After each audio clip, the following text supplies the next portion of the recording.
નમસ્કાર, જય હિન્દ દોસ્તો. GSSB સ્ટાફ નર્સ એટલે કે આરોગ્ય અને પરિવાર કલ્યાણ વિભાગમાં જે આયુર્વેદ માટે 90 જગ્યાઓ માટે સ્ટાફ નર્સની ભરતી જે જાહેર કરવામાં આવી હતી, 30 તારીખના રોજ આના ફોર્મ એ શરૂ થઈ રહ્યા હતા, પણ 2 દિવસ જો કોઈ ટેકનિકલ એરરના કારણે આ ફોર્મ લેટ થયા અને ત્યારબાદ આજે એટલે કે 1 તારીખના રોજ આ ફોર્મ શરૂ થઈ ચૂક્યા છે ઓજસની વેબસાઇટ ઉપરથી. તો દોસ્તો, આ ભરતીમાં ફોર્મ એ કઈ રીતે ભરવું, શું વાતનું તમારે ધ્યાન રાખવાનું છે, કઈ ભૂલ તમારે નથી કરવાની, તમે જ્યારે ફોર્મ ભરવા બેસો ત્યારે આ વિડીયો જોઈ અને પછી ફોર્મ ભરવા બેસજો, જેથી કરીને આખી જ વસ્તુ તમને સમજાઈ જાય અને કોઈ પણ જગ્યાએ ભૂલ તમારી ન થાય અને એ ભૂલ તમને ડીવી એટલે કે ડોક્યુમેન્ટ વેરિફિકેશનમાં ન નડે. તો દોસ્તો, શરૂ કરીએ. પણ શરૂ કરતા પહેલા આમાંથી ઘણા બધા મિત્રો છે ખાલી વિડીયો જોઈ લે છે પરંતુ એ સબસ્ક્રાઇબ નથી કરતા. દોસ્તો, આપ લોકો આ વિડીયો એટલે કે આ ચેનલને સબસ્ક્રાઇબ કરશો તો એનાથી અમને ફાયદો એ થશે કે અમને કામ કરવાનું, તમારા માટે કામ કરવાનું હજુ વધુ છે મોટિવેશન મળશે. તો આપ સૌ લોકોને નમ્ર વિનંતી છે કે અત્યારે જ જો હજી સુધી તમે ચેનલને સબસ્ક્રાઇબ ન કરી હોય તો સબસ્ક્રાઇબ જે છે જરૂરથી કરી લેજો, જેથી આવી પ્રકારની કોઈ પણ માહિતી અમે આપના સુધી જે છે ફટાફટ એ પહોંચાડી શકીએ. તો હવે આ જે ફોર્મ ભરવું હોય તો ગૂગલ ઉપર તમારે ઓજસ લખવાનું. ઓજસ લખશો એટલે સૌથી પહેલી જે વેબસાઇટ તમને મળે એ કંઈક આવી હશે, એની ઉપર ક્લિક કરી અને તમે જે છે અહીંયા ફોર્મ એક ભરવાનું શરૂઆત કરવાની છે. એટલે આ ઓજસ જે છે એ જવાનું. ક્લિયર? આ સાઇટ ઉપર તમે જાઓ એટલે આવી રીતે એ સાઇટનો હોમ પેજ છે. આ હોમ પેજ છે એ ઓપન થશે. ત્યાર પછી તમારે અહીંયા સિમ્પલ આ એક ઓનલાઈન એપ્લિકેશન નામનું એક ઓપ્શન આવશે. આ ઓનલાઈન એપ્લિકેશન નામનું ઓપ્શન ઉપર ક્લિક કરવાનું છે. જેવું ક્લિક કરશો એટલે અહીંયા તમે ક્લિક કરશો એટલે અહીંયા તમને દેખાશે GSSB એટલે ગુજરાત ગૌણ સેવા પસંદગી મંડળ, આવું લખેલું હશે. એના ઉપર ક્લિક કરવાનું. એના ઉપર ક્લિક કરશો એટલે આવી રીતે એક વિન્ડો ઓપન થશે. આ વિન્ડોની અંદર અહીંયા તમને આ જાહેરાત નંબર લખવામાં આવેલા છે અને અહીંયા એનું નામ હશે અને અહીંયા આ જે જાહેરાતના ફોર્મ ભરવાનો સમય મર્યાદા એ 13 એપ્રિલ 2026 સુધી છે. એટલે કે આના ફોર્મ તમે 13 એપ્રિલ સુધી એ ભરી શકશો. ઓકે, તો અહીંયા તમારો સૌથી છેલ્લે છે વાર, બરાબર. જાહેરાત નંબર છે 377. આ 377 વાળી જાહેરાત અહીંયા લખ્યું છે સ્ટાફ નર્સ આયુર્વેદ, અને આ સ્ટાફ નર્સ આયુર્વેદ માટેની તમારે અહીંયા અપ્લાય કરેલું હશે, એના ઉપર ક્લિક કરવાનું. અપ્લાય જેવું કરશો એટલે આવી રીતે એક વિન્ડો ઓપન થશે. આ જે વિન્ડો ઓપન થાય એમાં તમારે અહીંયા આ બધી જે વસ્તુઓ છે, જો તમારે ડિટેલ નોટિફિકેશન જોતું હોય તો તમે અહીંયા ક્લિક કરી શકો છો, એટલે સીધું તમને ડિટેલ નોટિફિકેશન મળી જશે. જો સીધું તમારે ફોર્મ ભરવું છે તો અહીંયા અપ્લાય નાવ આ કરીને છે એ અપ્લાય નાવ ઉપર તમારે ઇન શોર્ટની અંદર ક્લિક કરવાનું રહેશે. જેવું તમે આ કરશો એટલે આવી રીતે એક વિન્ડો ઓપન થશે, જેમાં અહીંયા લખેલું છે enter registration number, date of birth. હવે OTR શું છે એ સમજી લ્યો. OTR એટલે કે વન ટાઈમ રજિસ્ટ્રેશન. એટલે કે જો તમે આ ઓજસ ઉપર આની પહેલા કોઈ ફોર્મ ભરેલું છે અને એના માટે તમે OTR સબમિટ કરેલું છે કે વારંવાર ફોર્મ ભરવું હોય તો ડિટેલ્સ વારંવાર ન નાખવી પડે, એક કન્ફર્મેશન નંબર હોય, એક રજિસ્ટ્રેશન નંબર હોય, એના ઉપરથી તમે વારંવાર ફોર્મ ભરી શકો. જો એ કર્યું હોય તો ઓકે છે, જો ન કર્યું હોય તોય ઓકે છે. તો કઈ રીતે જવાનું, તો અહીંયા તમારે સ્કીપ કરી દેવાનું. સ્કીપ કરશો એટલે આવી રીતે આવશે, આ વિન્ડો ઓપન થશે. આ વિન્ડો જે ઓપન થાય એમાં તમારે અહીંયાથી શરૂઆત કરવાની, જોઈ લેવાનું.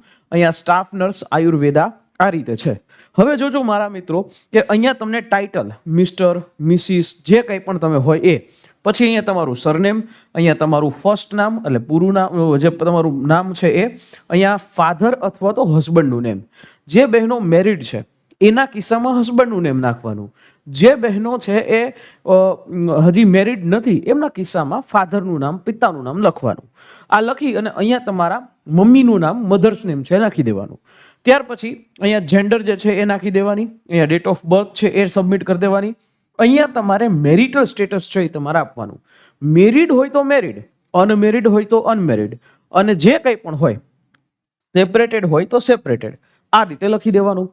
એના પછી અહીંયા તમારે કેટેગરી લખવાની છે. એટલે અહીંયા general category, general EWS category, SEBC category, SC category અને ST કેટેગરી. તમે જે કેટેગરીમાંથી આવો છો એ કેટેગરીમાં તમારે અહીંયા એન્ટર કરી દેવાની, જે પણ કેટેગરી હોય. હવે આ કેટેગરી શું કામ? તો કે ફોર્મ ફી જે છે એમાં એક્ઝમ્પશન મળે, બીજું કે તમને રિઝર્વેશનનો લાભ મળે, આના માટે છે. જો જનરલમાં આવતા હોય તો જનરલ કરો તો કોઈ પણ પ્રકારના સર્ટિફિકેટ જે છે નહીં નાખવાના આવે. જો ઈડબ્લ્યુએસ આવશે, ઈડબ્લ્યુએસ સિલેક્ટ કરશો તો તમારે ઈડબ્લ્યુએસ સર્ટિફિકેટ નંબર એ તમારે એન્ટર કરવાનો રહેશે. જો તમે એસસીબીસીમાં આવો છો તો નોન ક્રિમિલિયર સર્ટિફિકેટ નંબર તમારે એન્ટર કરવાનો રહેશે. ક્લિયર? તો આ રીતે થશે. ત્યાર પછી તો કે અહીંયા તમારી પર્સનલ ડિટેલ્સ નાખવાની છે. જે પણ પર્સનલ ડિટેલ્સ છે તમે અહીંયા નાખી, આ બધી વસ્તુ આવી રીતે વ્યવસ્થિત રીતે કરી દેવાની. ક્લિયર? આ એના પછી નીચે જોશો તો અહીંયા તમારે કોમ્યુનિકેશન ડિટેલ એટલે તમારું એડ્રેસ બેડ્રેસની માહિતી છે. અહીંયા તમારું પ્રેઝન્ટ એડ્રેસ એટલે આ જગ્યાએ તમે અત્યારે જ્યાં રહ્યો છો એ એડ્રેસ, અહીંયા આખું એડ્રેસ જે છે ફિલઅપ કરી દેજો, તાલુકા, પિનકોડ સહિત.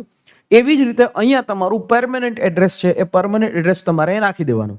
એટલે જે રીતે તમે અહીંયા પરમેનન્ટ એડ્રેસ છે એ તમે નાખો છો, બરાબર, પ્રેઝન્ટ એડ્રેસ નાખો છો, એવી રીતે ડિસ્ટ્રિક્ટ, તાલુકા અને પિનકોડ સહિત તમારે નાખવાનું.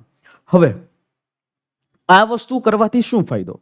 જો તમારું પ્રેઝન્ટ એડ્રેસ અને પરમનન્ટ એડ્રેસ અલગ હોય તો એનો શું ફાયદો? તો કે જ્યારે તમને પરીક્ષા સેન્ટર ફાળવવામાં આવે છે ત્યારે જે છે એ તમને સેન્ટરોની અંદર એ ફરક પડે. બીજી વાત કે ત્યાર પછી નીચે જશો તો મોબાઈલ નંબર, અહીંયા તમારો મોબાઈલ નંબર, અહીંયા મોબાઈલ નંબરને ફરી પાછો એન્ટર કરી દેવાનો. અહીંયા નેશનાલિટી ઇન્ડિયન, અહીંયા મેલ જે છે એ મેલ આઈડી જે છે તમારે નાખી દેવાનું. આટલું સિમ્પલ કામ, આટલું સિમ્પલ વસ્તુ. એના પછી તમે નીચે ઉતરશો એટલે આવી રીતે એક વિન્ડો આવશે, જેની અંદર તમે જોશો તો કે શું તમે રમતગમતના વધારાના ગુણ મેળવવા માંગો છો? રમતગમતનું તમારી પાસે સ્ટેટ લેવલનું અથવા તો નેશનલ લેવલનું અથવા તો ઇન્ટરનેશનલ લેવલનું સર્ટિફિકેટ હોય તો અને તો જ તમે આ વસ્તુનો ઉપયોગ કરી શકો. જો ન હોય તો કોઈ વાંધો નહીં, તમારે અહીંયા નો કરી દેવાનું. જે દિવ્યાંગો છે, આ દિવ્યાંગો માટેની કોલમ છે. જો દિવ્યાંગ હોય તો એનું ડિસેબિલિટી સર્ટિફિકેટ ડેટ નાખવાની, એનો નંબર નાખવાનો, અને આ સર્ટિફિકેટ છે એ કોણે કાઢીને આપ્યું છે એ તમારે આપવાનું. ત્યાર પછી બેઝિક નોલેજ ઓફ કમ્પ્યુટર તમારે અહીંયા યસ જ કરવાનું છે. તમને બેઝિક નોલેજ ઓફ કમ્પ્યુટર છે એ બાબતે. વિધવા ઉમેદવાર હોય તો એમને આ ભરવાનું છે. આ એક સર્વિસમેન વાળા મિત્રોને ભરવાનું છે. અને જો તમે કરન્ટલી અત્યારે હાલમાં ગુજરાત ગવર્મેન્ટના એમ્પ્લોય હોય તો તમારે આ વસ્તુ છે એ ભરવાની થશે. બાકી જે છે તમારે આ વસ્તુ ભરવાની થતી નથી. જો હોય તો અને તો જ આ બાબતને તમારે ફિલ કરવાની રહેશે. ક્લિયર? પછી આવ્યું અહીંયા ભાષાની વાત. તો અહીંયા બધી જગ્યાએ છે ને તમારે અહીંયા આ રીતે કરી નાખવાનું, બરાબર. તમામ જગ્યાએ છે એ અહીંયા આ રીતે તમારે કરી નાખવાનું. એટલે ગુજરાતી, હિન્દી અને ઇંગ્લિશ ત્રણે ત્રણ ભાષા લખતા, બોલતા ને વાંચતા તમને આવડે છે. આ વસ્તુનો મતલબ થયો. હવે અહીંયા મેઇન મુદ્દો, અહીંયા આવી તમારી એજ્યુકેશન ડિટેલ્સ. હવે અહીંયા તમને મિનિમમ એજ્યુકેશન ડિટેલ્સ જે માંગી છે એની અંદર ડિપ્લોમા ઇન આયુર્વેદિક નર્સિંગ આ માંગ્યું છે. તમે નર્સિંગની અંદર ડિપ્લોમા ઇન આયુર્વેદિક નર્સિંગ કરેલું હોય એ અહીંયા તમારે ફરજિયાત સિલેક્ટ કરવાનું થશે. અહીંયા તમને એમાં જેટલા પણ ટકા કે પર્સન્ટાઇલ મેળા છે એ નાખવાના થશે. અહીંયા ક્લાસ હોય તો નાખવાનો, બાકી અહીંયા એક ઓપ્શન છે NA નોટ એપ્લિકેબલ એ લખી દેવાનું. જે ઇન્સ્ટિટ્યૂટ અથવા તો યુનિવર્સિટીનું નામ લખવાનું છે. અહીંયા ગુજરાત જ આવશે, અથવા તમારું જે કદાચ અલગ હોય તો નાખવાનું. અહીંયા કયા વર્ષમાં પાસ થયા છો એ ડિટેલ, નંબર ઓફ ટ્રાયલ્સ. હવે તમારો નર્સિંગનો જે કોર્સ માની લ્યો એક્ઝામ્પલ તરીકે 3 વર્ષનો છે તો તમારી અહીંયા એક જ ટ્રાયલ આવે, એક ટ્રાયલ આવે, બરાબર. માની લ્યો કે તમારો જે કોર્સ જે છે એ 2 વર્ષનો છે તો એક જ ટ્રાયલ. ટૂંકમાં જેટલા વર્ષનો કોર્સ હોય એટલા જ વર્ષમાં તમે આ ભરતી એટલે કે તમે આ વસ્તુ પૂરું કરી છે તો તમારે એઝ ઇટ ઇઝ નાખવાનું. ક્લિયર? આટલી વસ્તુ તમારે સમજવી પડશે, આટલી બાબતને તમારે સમજવી પડશે. જો એક્સ્ટ્રા વર્ષો લઈ ગયા હોય તો 2 ટ્રાયલ નાખવાની, 3ની જગ્યાએ 4 થયા હોય તો 2 ટ્રાયલ આવે. અને છેલ્લે તમારે લાસ્ટ ટ્રાયલ સીટ નંબર અહીંયા તમારે એન્ટર કરી દેવાનો. ક્લિયર? ત્યાર પછી અહીંયા યસ કરી અને સેવ કરી દેવાનું. સેવ કરશો એટલે આવી રીતે એક વિન્ડો છે એ ઓપન થશે, બરાબર. આવી રીતે એક વિન્ડો ઓપન થશે. આની અંદર તમારો એપ્લિકેશન નંબર પણ હશે અને અહીંયાથી ખબર પડી જશે કે કેટલા ફોર્મ તમારા ભરાણા. એટલે તમે પણ ચેક કરી શકો છો કેટલા ફોર્મ તમારા ભરાણા. આ જે એપ્લિકેશન નંબર છે એ તમારા મોબાઈલ, આ વસ્તુ જે છે ને એ તમારા મોબાઈલની અંદર આવશે અને તમારા ઈમેલ જે છે એની અંદર પણ આવશે. આ બંને જગ્યાએ તમારું મેલ આઈડીમાં અને બંને જગ્યાએ આ વસ્તુ તમને આપવામાં આવશે, બરાબર. આ જે વસ્તુ છે એ લઈ અને પછી તમારે ફોટો અપલોડ કરવાનો છે, પછી તમારે આની સાથે કન્ફર્મેશન છે એ પણ કરવાનું છે. એટલા માટે હવે આટલી વસ્તુ પૂરી થઈ ગઈ એટલે એક સ્ટેપ છે એ તમારું કમ્પ્લીટ થઈ ગયું. બીજું તો કે હવે તમારે ફોટો અપલોડ કરવાનો. અહીંયા અપલોડમાં ફોટો અને સિગ્નેચર ઉપર ક્લિક કરશો એટલે સીધું જે છે અહીંયા તમારે એપ્લિકેશન નંબર છે એ નાખી દેવાના. જે એપ્લિકેશન નંબર છે તમારા મોબાઈલમાં આવ્યા હશે, ઈમેલમાં આવ્યા હશે અને વાંથી તમે સિલેક્ટ તમે કરીને નાખી શકો. અહીંયા તમારું ડેટ ઓફ બર્થ અને કેપ્ચા કોડ એન્ટર કરો એટલે પછી તમારે ફોટો છે એ નિયત સાઇઝની અંદર અપલોડ કરવાનો થશે. ત્યાર પછી અપલોડ થઈ જાય એના પછી જ્યાં સુધી અરજીને કન્ફર્મ નહીં કરો અહીંયાથી ત્યાં સુધી આ અરજી માન્ય ગણાશે નહીં. એટલે ઓનલાઈન એપ્લિકેશનના મેનુ ઉપર આવવાનું. અહીંયા એક ઓપ્શન છે કન્ફર્મ ઉપર ક્લિક કરશો એટલે એના બાદ તમારે અહીંયા આવો વિન્ડો ખુલશે. આમાં તમારું એપ્લિકેશન નંબર, એના બાદ અહીંયા ડેટ ઓફ બર્થ અને અહીંયા જે છે એ તમારે કેપ્ચા કોડ એન્ટર કરી ત્યારબાદ જેવો કેપ્ચા કોડ તમે એન્ટર કરીને ઓકે કરશો પછી એક વિન્ડો પોપઅપ થશે, એ દેખાશે. એમાં તમારે ઓકે કન્ફર્મ કરી દેવાનું છે અને ત્યાર પછી જ તમારો ફોર્મ જે છે એ ફિલઅપ થયેલું ગણાશે. ફિલઅપ થઈ એટલે તમને કન્ફર્મ ગણાશે, આ અરજી તમારી કન્ફર્મ ગણાશે અને એના બાદ એ વસ્તુ જે આવે છે એને તમારે સેવ કરીને રાખવાની છે. બની શકે તો પ્રિન્ટ કરીને રાખજો જેથી કરીને ડોક્યુમેન્ટ વેરિફિકેશન વખતે આ વસ્તુ માંગે તો ત્યારે તમે દઈ શકો. ક્લિયર? ડીવી વખતે એની જરૂરિયાત પડશે. જે લોકોને ફી ભરવાની છે તો એ ફી છે એ પણ તમે અહીંયા ઓનલાઈન ભરી શકશો. અહીંયા ફીઝ નામનું એક ઓપ્શન છે, ત્યાંથી તમે સીધા ઓનલાઈન પણ ફી જે છે પે કરી શકશો.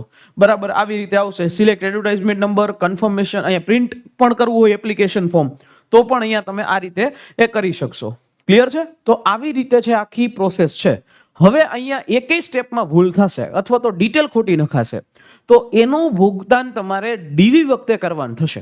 એટલે આ વિડીયો છે જેટલા પણ તમારા મિત્રો છે જે લોકો સ્ટાફ નર્સની ભરતીમાં ફોર્મ ભરવાના છે અથવા તો જે લોકો લાયકાત ધરાવે છે એમના સુધી આ વિડીયો છે એ પહોંચાડી દેજો જેથી કરીને એ લોકો છે ભૂલ કરતા અટકે અને તમને કોઈને આંગળી ચીંધાનું પૂન એ તમને મળે. હવે આ ભરતી જે છે એ જેવી તેવી નથી. આમાં તમને એક્સપર્ટ લોકોનું માર્ગદર્શન જોઈએ અને આ એક્સપર્ટ લોકોનું માર્ગદર્શન છે એ તમને જોતું હોય તો કેવી રીતે મેળવી શકશો? સિમ્પલ વાત, તમારે લક્ષ્યમ એકેડેમી છે એનો કોર્સ છે એમાં જોડાઈ જવાનું. આ કોર્સની ફીસ છે એ તમને 4999 છે. આમાં તમને બધું જ વસ્તુ આવી જશે.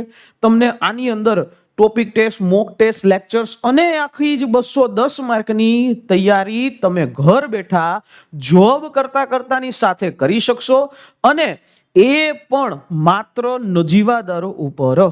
ક્લિયર? અને આના માટે તમારે કોઈ પણ વિગતે માહિતી જોતી હોય તો અમારી હેલ્પલાઇન નંબર 9429077607 આ નંબર ઉપર તમે કોલ બેક કરી લેજો અને વિગતે બધી જ માહિતીઓ છે એ તમને મળી જશે.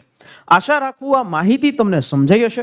ફરી પાછું આવા જ કોઈ અલગ ટોપિકની સાથે મળીશ અને તેમ છતાં તમને આ ભરતીથી રિલેટેડ કોઈ પણ પ્રશ્ન છે તો તમે નીચે કોમેન્ટ બોક્સ ખુલ્લું છે એમાં તમે પૂછી શકશો. મળીએ નેક્સ્ટ સેશનની અંદર. ત્યાં સુધી જય હિન્દ, જય ભારત.